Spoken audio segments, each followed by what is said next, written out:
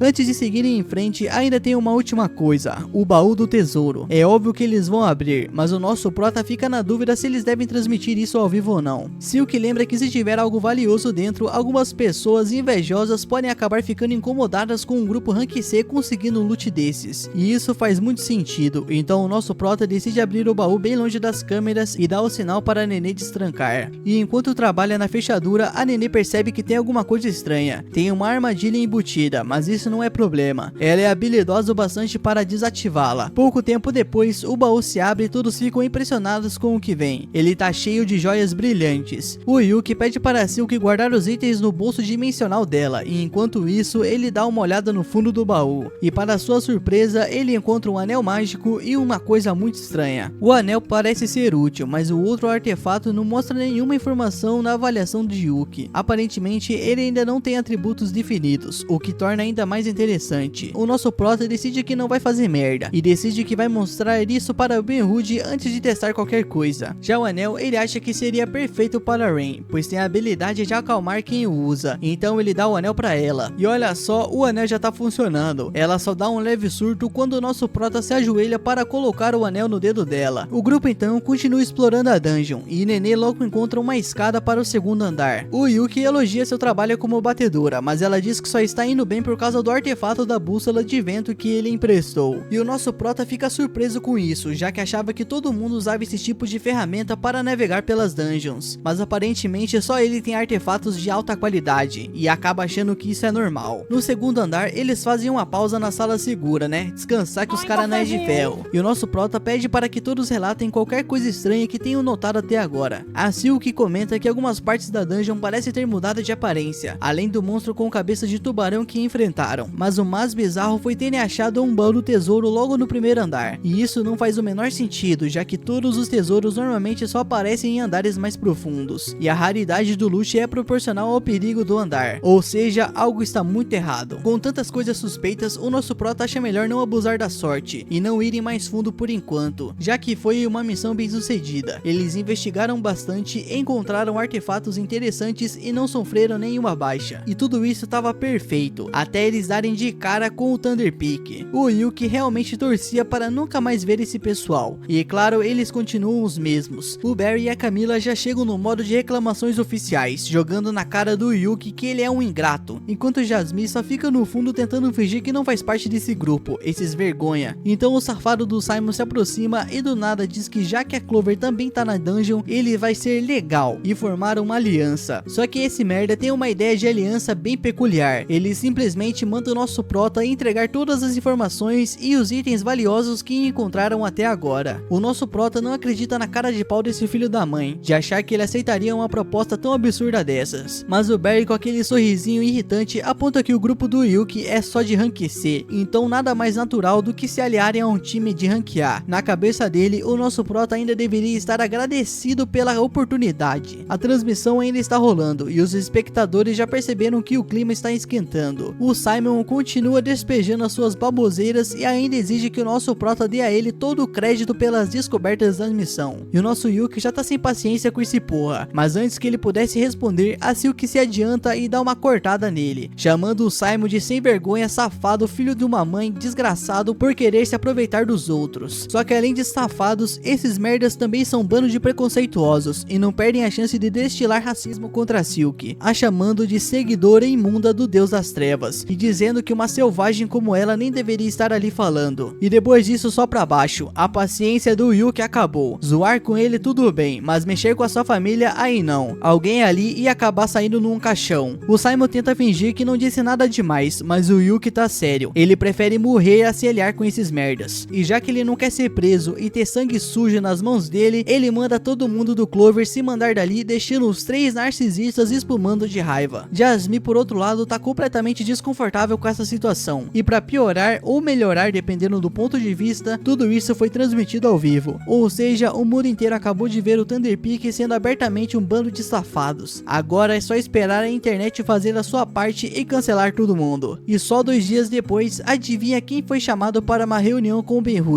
Pois é, os safados do Thunder Peak. O Ben-Hur já chega jogando a bomba. Nos últimos dias choveram de denúncias contra eles. Primeiro, os patrocinadores acusaram o grupo de desviar dinheiros de uma missão. Depois, 2 denúncias de direitos civis do Conselho Élfico e do Reino de Welmélia por racismo contra Silk. E pra fechar com chave de ouro, uma queixa oficial da própria guilda. O Ben-Hur dá a chance desse safado do Simon se explicar, mas infelizmente o bom senso foi algo que ele nunca teve. Ele simplesmente solta tipo irmão, eu não fiz nada de errado, que se foda. E ainda culpa a Clover por deixar um elfo imundo falar com ele. E esse merda mal termina a frase e já leva um socão na boca. O Ben-Hur tá putaço e nem tenta esconder. O Simon, por outro lado, ainda não entendeu o tamanho da encrenca que ele se meteu. Então o Ben-Hur explica: um time de rank A reconhecido pelo reino acabou de ser pego no flagra sendo racista com o elfo negro. E isso pode ferrar a relação do reino com os elfos. Mesmo assim, o Simon acha que é exagero, mas o Ben-Hur agarra ele pelo colarinho e manda real: ô seu lixo, você é um merda mesmo, né mano? Você não percebe o tamanho da bosta que você fez. Você pode acabar colocando tudo a perder. E por isso, o Thunder Peak vai ter que fazer um pedido de desculpas público agora mesmo. E além disso, eles podem dar adeus à licença de aventureiro. Quem sabe até mesmo do próprio reino. E finalmente a ficha dele começa a cair. O Simon tenta argumentar dizendo que sem eles ninguém vai conseguir completar a missão da Dungeon Acromática. Mas o Ben-Hur já tem a resposta na ponta da língua: eu não preciso mais de vocês, seus merdas. O Clover provou que consegue se virar e trabalha muito bem em equipe. Aliás, eles agora são oficialmente um time de rank A. O Simon fica sem palavras. Isso não pode estar acontecendo. Mas o Ben-Hur não quer mais perder tempo e manda ele sair da sala e preparar algo para tal transmissão de desculpas. Só que pedir desculpas, isso nunca. O Simon acha que não fez nada de errado e claro, ele joga toda a culpa no Yuki, porque foi por causa da live dele que tudo isso aconteceu. E ele agora quer vingança. E aí do nada, alguém chama o Simon num canto e diz que tem um plano para colocá-lo de volta ao topo. E de quebra se vingar do Yuki e do Clover. E o Simon, claro, fica muito interessado nessa proposta. No dia seguinte, Marina se encontra com o Yuki porque finalmente descobriu alguma coisa sobre aquele artefato bizarro que acharam. Ela já até sabe como usar, mas ela precisa da ajuda dele para fazer funcionar. Sem muita enrolação, ela pede para ele segurar a caixinha e pensar nela. O nosso prota faz isso e bem, a caixa preta se transforma numa katana gigante. Nisso ele fica de boca aberta, nem nos sonhos mais malucos ele imaginou que isso fosse possível. O nosso prota já tá doido de curiosidade e pede para a Marina explicar como aquilo funciona, mas ela só dá um sorrisinho misterioso e diz que é segredo, meu nobre, não vou te contar não. Alguns dias depois, o Ben-Hur junta a Clover e o resto do time para mais uma expedição na escuridão acromática. Nisso a transmissão ao vivo começa e eles pedem os 50 mil likes pra galera e avisam que já estão indo para a segunda expedição do desconhecido. O plano deles é chegar na escadaria do 3º andar e ficar de olho em qualquer coisa suspeita no caminho. E por enquanto tá tudo tranquilo, eles passam pelo 1º andar sem nenhuma treta, mas assim que sobem pro 2º andar eles têm uma surpresa, simplesmente um campo aberto vasto sem paredes e com um céu azul. As garotas piscam umas 3 vezes tentando processar, como assim eles ainda estão dentro de uma masmorra se tudo ao redor parece um campo aberto de verdade. O nosso prota, por outro lado, lembra de registros sobre os andares que imitam áreas externas, então tecnicamente não é um absurdo. O problema é que esse tipo de andar geralmente só aparece depois do 20º, e eles ainda estão no 2º, o que tá muito errado. Querendo ter uma visão melhor, o Yuki percebe que se esqueceu de trazer um telescópio, mas aqui não tem crise não, porque a Rain sabe um feitiço de visão telescópica, e sem pensar 2 vezes, ele levanta ela nos ombros para facilitar a sua visão. A mina dá uma boa olhada no lugar, e no começo não tem nada demais, até que ela avista uma casinha solitária do outro lado do campo, e como é a única coisa visível no ambiente, o grupo decide ir até lá. Assim que eles chegam perto da casa, já notam algo estranho. Ela parece recém-construída, mas ficam se perguntando quem em sã consciência construírem uma casa no meio de uma masmorra. E antes que eles possam encontrar uma resposta, a porta simplesmente abre sozinha e uma velhinha simpática aparece sorrindo como se eles fossem parentes distantes. Ela dá as boas-vindas e diz que é ótimo receber visitas e convida todo mundo para entrar e tomar uma xícara de chá com torta. E é aí que o nosso prota sente aquele frio na espinha. Uma senhora safada morando sozinha num lugar cheio de criaturas que podem te mastigar como petisco, isso não faz o menor sentido. O golpe tá aí, cai quem quer. E o nosso prota, já percebendo a maldade, solta um riso seco. Tá bom, minha filha, se isso não for uma armadilha, eu tô pronto para sair aí apertando as mãos de goblins amigáveis, sem chance. E antes mesmo que alguém cogite aceitar a sua oferta, ele já corta. Ninguém vai botar o pé dentro dessa casa. Nisso a resposta do grupo faz a velhinha suspirar. E então tudo muda. O céu escurece do nada e a casa começa a crescer e se distorcer como se tivesse vida própria. E a velhinha safada simplesmente desaparece, dando lugar a uma jovem de beleza inumana. Ela encara o nosso prota com uma expressão que mistura desapontamento e diversão. Ela diz que ele quase caiu no truque dela, mas no último segundo ele fez a escolha certa. Nisso o Yuki engole seco, lá ele. O que quer que seja aquilo não é um inimigo aleatório da masmorra. E como se a situação já não fosse ruim o suficiente, outra figura surge. O Yuki sente o coração afundar. Ele conhece essa mulher e murmura que o nome dela é Persone, a deusa que brinca com a vida e a morte como se fossem peças de um tabuleiro. Persone sorri, claramente intrigada. Ora, seu merda, então você sabe quem eu sou, que interessante. Persone então dá um sorrisinho e oferece um joguinho. Ela diz que se ele divertir ela pela eternidade, ela promete ser uma ótima anfitriã. E isso é uma porra, o nosso prota já até esperava por uma armadilha, mas não uma dessa magnitude. Porém, é claro, ele tem uma ideia. O Yuki respira fundo, relaxa os ombros e solta um sorrisinho misterioso. Eu adoraria reencontrá-la no futuro. Nisso o efeito é imediato. É como se ele tivesse apertado um botão secreto. E a Persone apenas desiste da ideia. Como se aquilo tivesse sido a resposta certa no quebra-cabeça maluco dela. Mas é claro, ela não ia embora sem deixar um presente. Ela diz que vai segurar a promessa do nosso prota. Antes que ele possa reagir, um brilho negro envolve seu rosto e ele sente uma dor absurda. E então letras negras surgem em sua pele. Uma maldição. Porém, não dá nem tempo de sentir o impacto total daquilo. Eles precisam vazar dali agora. Nisso, o nosso prota conjura um encantamento de aceleração no grupo e todos saem correndo sem olhar para trás. Eles conseguem correr até a escadaria a tempo, mas o nosso prota sente a sua mana ser drenada. E ele esqueceu de usar a sua magia de recuperação, mas o importante é que eles saíram vivos. As garotas logo reparam na marca estranha no rosto do nosso prota e passam um espelho para ele dar uma olhada. E assim que ele vê, ele já saca. É o selo de Persone, e isso é uma péssima notícia. A Rain tenta ajudar a remover, mas ela não tem poder suficiente para isso. Então só resta uma opção: ir até o templo assim que eles voltarem para a cidade. Mas antes de surtar, eles decidem fazer uma pausa, comer alguma coisa e tentar entender o que diabos acabou de acontecer. Enquanto mastiga um pedaço de pão seco que de repente pareceu delicioso depois de quase morrer, o nosso prota compartilha uma teoria. Ele diz que há muito tempo um aventureiro chamado Razera passou pelo Gryfield e foi lá que ele tirou a frase que fez Persone desistir deles. Mas como aquilo funcionou? E o mais importante, qual vai ser o preço disso? Ele tem um palpite: aquilo não era só um andar comum do calabouço. Provavelmente era outro reino, um lugar onde a vida e a morte ficam num loop eterno, tudo sob o controle de Persone. E o nosso prota sempre quis saber se esses portões do abismo realmente conectavam mundos diferentes. Bom, agora ele tem uma resposta. Só que tem um problema ainda maior: esse tipo de coisa não devia estar rolando no segundo andar de um calabouço qualquer. Isso tá muito errado. O nosso prota começa a ligar os pontos e de repente a ficha cai. Ele já ouviu falar de um andar igualzinho a esse, só que lá no fundo do calabouço. Tipo, bem lá no fundo. Pra ser mais exato, no 30º andar. O que significa que essas escadas não estão levando ele sequencialmente, e sim jogando para andares aleatórios. E se for isso mesmo, eles podem acabar em qualquer lugar a qualquer momento. Nisso ele quase saca o pergaminho e sai dali na hora. Mas a Silk segura a mão dele. Se você usar isso agora pode dar ruim. Você ainda está ferrado com essa maldição. Nisso as garotas concordam que é melhor esperar um pouco, descansar, recuperar as forças e então decidir o que fazer. E como o nosso prota tá em minoria, ele acaba guardando o pergaminho de volta na bolsa. Mas ele avisa: beleza minha filha, mas se algo dar errado, eu vou dizer que eu avisei. E assim todos finalmente relaxam e pegam no sono. Nisso o nosso prota, quando abre os olhos, a primeira coisa que percebe é que tá amarrado. A segunda coisa é que o safado do Simon tá ali, olhando para ele com aquela carinha de safada de que vai aprontar alguma coisa. Nisso ele já fica indignado, como diabos essa praga conseguiu seguir eles até ali. Mas antes que possa perguntar, o Simon já manda bomba. Se ele quiser que as garotas fiquem bem, é melhor ele colaborar. Por enquanto, a Camila só jogou um feitiço de sono nelas, então elas estão seguras. Mas como se não bastasse, tem mais um detalhe bizarro. O safado do Simon aponta pro colar de escravo no pescoço de Rain e explica: o dono desse colar tem um rancor absurdo do Yuki, e enquanto Rain estiver usando isso no pescoço, ela vai ter que obedecer a qualquer ordem. Qualquer ordem. Nisso o nosso prota já fica puto da cara, e ele avisa a Simon que isso vai transformar ele num criminoso. Mas o Simon dá de ombros. Ele tá pouco se lixando pra esse reino mesmo, porque agora não faz diferença nenhuma. Mas é claro que ele não veio só pra infernizar o nosso prota. Ele tem uma proposta. Se o Yuki fizer um favorzinho pra ele, ele deixa as garotas irem embora. E o favor é simplesmente assinar um contrato ridículo. O Simon puxa um papel e enfia na cara do nosso prota. O documento basicamente diz que todas as falas racistas contra os elfos foram culpa do Clover, e que o Thunder Peak nunca fez nada de errado. E pra piorar, todo aquele hentai furry no computador do Simon na verdade é do Yuki. Nisso o nosso prota quase ri da cara dele de tão ridículo que é isso. Mas quando ele se recusa a assinar, o Simon ameaça mandar a Rain fazer algo extremamente indecente, e sem escolha o nosso prota acaba cedendo. Só que esse safado do Simon não termina por aí. Ele já tava aguardando o ranço do nosso prota desde o dia que ele saiu do grupo, e agora decide descontar com um belo espancamento. O Barry, que tá ali assistindo tudo, lembra Simon para não matar o Yuki, afinal ele precisa estar vivo para assinar o papel. O Simon entende, mas isso não quer dizer que ele vai pegar leve, e para deixar tudo ainda mais cruel, ele decide dar a cartada final. Ele vai mandar a Rain matar a Silk bem na frente dele. Nisso nosso prota se desespera, e sem saída ele diz que assina logo essa porcaria. O safado do Simon vitorioso se aproxima com a pena na mão, todo confiante achando que venceu, mas bem na hora que o nosso prota está prestes a assinar, boom, um terremoto gigantesco sacode tudo. O Yuki congela e o Simon também, mas aí ele se irrita e manda o Yuki assinar logo essa droga. Só que o Yuki não tá nem aí. Se um terremoto atingiu a Safe Room, significa que o calabouço está desmoronando, e o Simon acha que isso é desculpinha, até que o chão se abre debaixo dele e lava ele, Barry e Camila direto pro abismo. Nisso o resto do chão começa a rachar também, e o Yuki corre para acordar as garotas antes que caiam todos juntos, só que elas continuam apagadas. Nisso ele mete a mão na bolsa mágica para pegar um scroll de saída, e descobre que o Simon roubou enquanto ele dormia, e agora fudeu tudo. O chão simplesmente desaba de vez e todo mundo cai. Porém no meio do tombo, a Jasmine solta um feitiço e salva geral, quer dizer, quase todo mundo, porque o Simon, Camila e o Barry se esborracharam lá embaixo. Nisso o Simon começa a surtar e xingar a Jasmine por ter ajudado o Yuki, não ele. Mas agora ele tem um probleminha maior. Um bando de orcs aparece do nada e cerca todo mundo. Nisso a Jasmine dá uma de Ronaldinho e dá um pique até o Simon e recupera a bolsa mágica do Yuki. E ele nem perde tempo e já puxa um scroll do santuário e levanta uma barreira enquanto Jasmine corre para desfazer o feitiço de sono nas garotas. E assim que elas acordam, a Rain assume a barreira para segurar a bronca, dando tempo pro nosso prota ativar o scroll de saída e tirar todo mundo dali, até os merdas do Thunder Peak, porque ele é bonzinho demais pra largar alguém pra trás. E a Jasmine vendo isso solta um tipo: é sério isso, cara? Eles queriam te foder, eles merecem ficar ali. Mas o nosso prota, sendo o Yuki, não consegue simplesmente deixar geral morrer. Mas é claro que ele não contava com o egoísmo nível hardcore do Simon. Do nada, o filho de mamãe faz a Rain de refém, derruba a barreira e agora todo o resto da galera tem que segurar os orcs no soco, enquanto o nosso prota continua ativando o scroll, sem poder ajudar. Mas no meio disso, a Jasmine resolve o probleminha rapidinho. Ela chega sorrateira por trás do Simon e dá um pescotapa nele, jogando o cara no chão e libertando a Rain. Nisso o scroll está prestes a ativar, e o nosso prota grita para a Jasmine ver logo pro círculo. Só que antes dela dar um passo, o Simon simplesmente dá uma cotovelada bem na cara dela e tenta se arrastar pro portal sozinho. Barry e Camila, todos ferrados, imploram por ajuda, mas o Simon simplesmente já descartou os dois e nem olha para trás. Ele tá quase alcançando o portal quando Jasmine, ainda no chão, só levanta a mão e joga uma magia nele. Fim de jogo. Nisso nosso prota chama Jasmine de novo, mas agora não dá mais tempo. Ela só solta um sorrisinho, aceita o destino e vê o grupo sumir no teleporte. E Simon, percebendo que tá fudido, entra em desespero. Ele saca uma seringa com um líquido estranho e enfia no próprio pescoço, bem na hora que os orcs chegam. A Jamie enviou um vídeo para o nosso prota gravado dela mesmo, dizendo que tinha pedido ajuda do Yuki várias vezes, mas que ela não fazia ideia de quanto isso custou caro. Mesmo assim, ele sempre ajudou ela. Nisso ela diz que o nosso prota sempre foi muito gentil e que como time eles também tinham perdido ele. Ela admitiu que deveria ter pedido desculpas para ele lá atrás, quando ele deixou ela entrar para o time do Clover. Ela comentou comentou que no time do nosso prota todo mundo confia no outro como família. Nisso ela olhou para a câmera e disse: "E aí, meu parceiro, só pra você saber, essa joia mágica aqui contém todos os poderes do Thunder Peak, no caso ela." E aí encerrou o vídeo. Nisso corta para o Clover, onde o nosso prota tá conversando com o líder da guilda. A Silk começou a falar como se estivesse lendo um testamento, dizendo que a Nini parecia estar bem arrependida do que fez. E o nosso prota só respondeu que ele errou também e que deveria ter salvado ela, porque ela salvou a pele deles mais de uma vez. E vendo toda essa deprê, Arwen tentou animar ele, dizendo para ele não se culpar assim, porque ele fez o que pôde. Aí o líder da guilda veio com uma bomba, dizendo que ele nem deveria contar isso, mas que eles receberam uma mensagem de socorro da Colors Dark.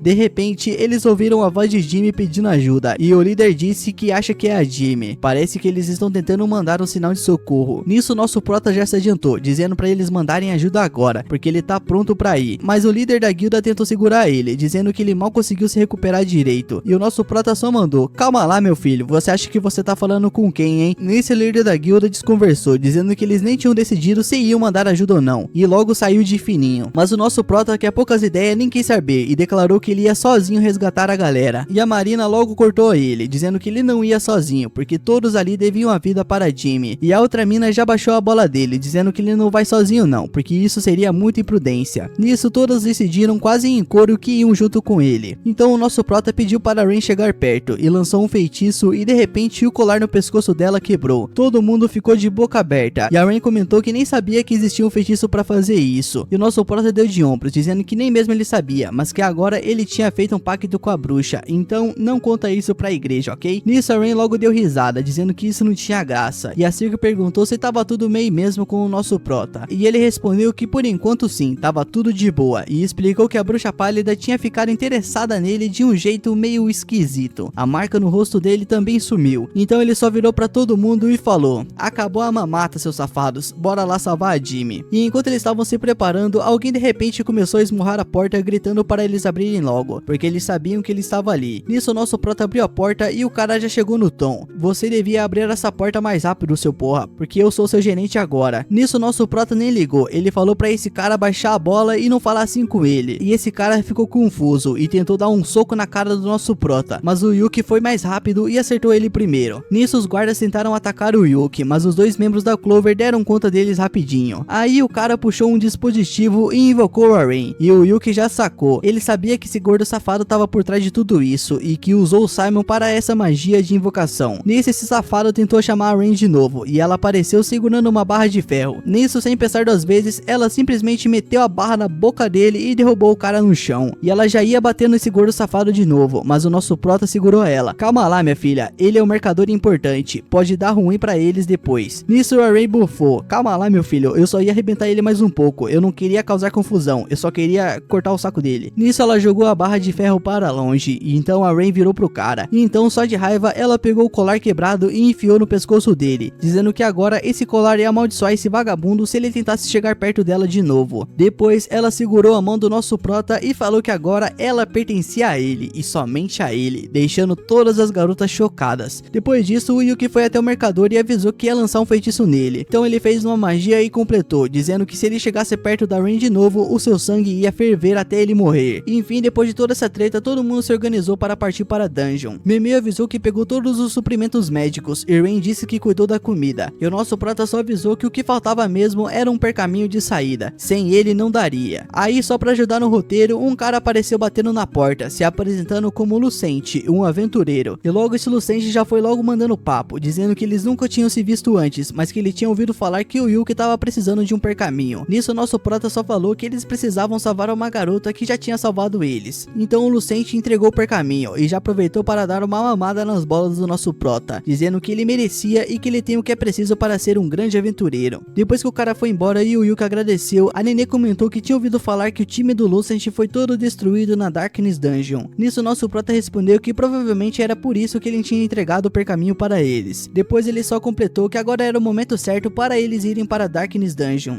Mas antes que eles pudessem sair, o líder da guilda apareceu avisando que a Darkness Dungeon foi condenada a ser selada, e se eles fossem para lá, eles estariam comprando briga direto com ele. Mas o nosso prota respondeu que ele tinha porque tinha que salvar a Jimmy. Então o líder da guilda perguntou se ele conseguiria mesmo achar a Jimmy lá dentro, e o Yuki confirmou, dizendo que conseguiria, porque ele tinha juntado bastante informação sobre a Darkness Dungeon. Ela explica que ela tipo uma coleção de dungeons espalhadas por várias áreas, ou melhor, vários mundos conectados por áreas comuns, tipo escadas, e o lugar para onde eles vão é meio que definido pelo subconsciente do aventureiro. Nisso o líder da guilda comentou que ele já tinha entrado lá com o time dele, mas que eles falaram que era a dungeon mais difícil de todas. Nisso nosso prota concordou, e explicou que era porque eles já tinham ido atrás de uma coisa estranha, e acabaram no lugar mais estranho de todos, o Greyfield. Depois ele completou dizendo que iam usar a fé em Deus para levarem eles onde a Jamie tá. Ele avisa que eles estão prontos para tudo para salvar ela. O líder então chegou perto do Yuki, então toma cuidado, seu safado, e também avisou que ia deixar uma equipe de resgate de prontidão. E o nosso prota, para aproveitar a situação, pediu para eles prepararem uns docinhos e umas bebidas para a comemoração depois. Então o líder só deu uma risadinha e comentou para ele deixar isso com ele. Depois o nosso prota chamou o pessoal: bora curtir essa missão, seus safados, mas sem vacilar. Assim que entraram na dungeon, 3 moços apareceram. Marina foi pra cima logo de cara e o Yuki mandou uma sequência de magias. A Marina partiu o primeiro monstro no meio e Silk disparou uma flecha congelante no segundo. E para finalizar, a Rin usou uma magia para jogar pedras no terceiro. O Yuki chegou com a espada e ajudou a finalizar o resto. Eles seguiram explorando, procurando pela Jamie. Nisso a Nenê achou umas manchas de sangue no chão e disse para eles seguirem a trilha. Nisso o Yuki comentou que já sabia para onde ela tinha ido. Eles correram e o Yuki explicou que ela tinha ido para a casa do irmão dela. Quando encontraram a Jamie, ela estava toda machucada, e aí do nada o Simon apareceu. Ele agradeceu pelo Yuki ter ido ali e poupado o trabalho dele. Nisso o Simon se aproximou e a Rin comentou que o Simon tinha usado um daqueles artefatos proibidos e basicamente virou um morto-vivo para continuar vivo. O Simon então olhou pro nosso prota e logo mandou: agora é a sua vez de ir pro Vasco. Marina não perdeu tempo e partiu pra cima, enquanto o Yuki deu aquele boost de força nela. Marina acertou o Simon, mas ele bloqueou o golpe. Na sequência, o Simon contra-atacou e jogou a Marina para trás. Mesmo assim, ela foi de novo pra cima e dessa vez ela conseguiu arrancar um braço dele, mas pra surpresa de geral, ele simplesmente grudou o braço de volta. Então o morto-vivo do Simon mandou um golpe fortíssimo, mas o Yuki conseguiu bloquear usando um pergaminho de luz. Ele gritou porque ele tinha que salvar a Jamie e partiu correndo pro ataque. Ele desviou do golpe do Simon e lançou uma magia. A Rin e a Silk entraram em cena e tentaram segurar o Simon, mas ele se soltou à força. O Yuki não parou e continuou batendo, abrindo vários cortes nele. O Simon só dava risada, dizendo que isso era perda de tempo. Ele tinha virado imortal e isso não afetava ele. E isso fez o Yuki lembrar de quando eles eram moleques. Foi então que o nosso prota lançou uma magia nova e soltou um míssil prismático que finalmente feriu o Simon. Ele tentou disfarçar, dizendo que não tinha doído nada, mas do nada o corpo dele começou a crescer e ficar imóvel. Então a Marina perguntou se ela podia finalizar o cara, mas o Yuki balançou a cabeça: não precisa, pra mim ele já tá fora de combate. Jamie explicou que aquele corte era da espada amaldiçoada do Simon e que achava que era o fim dela. Nisso o nosso prota tranquilizou: calma lá, minha filha, não é seu fim não. Ele pegou a mão dela e colocou sobre a marca do Percy. Então ele disse que não sabia porque o Percy tinha dado essa marca pra ele, mas que ele ia usar para curar ela. E então ele lançou uma magia de dissipação e o ferimento da Jamie foi fechado. Depois disso ele avisou que agora era hora de voltar. Meme avisou que era melhor eles saírem logo. A noite caiu e os monstros apareceram para atacar o Simon, que começou a gritar de dor.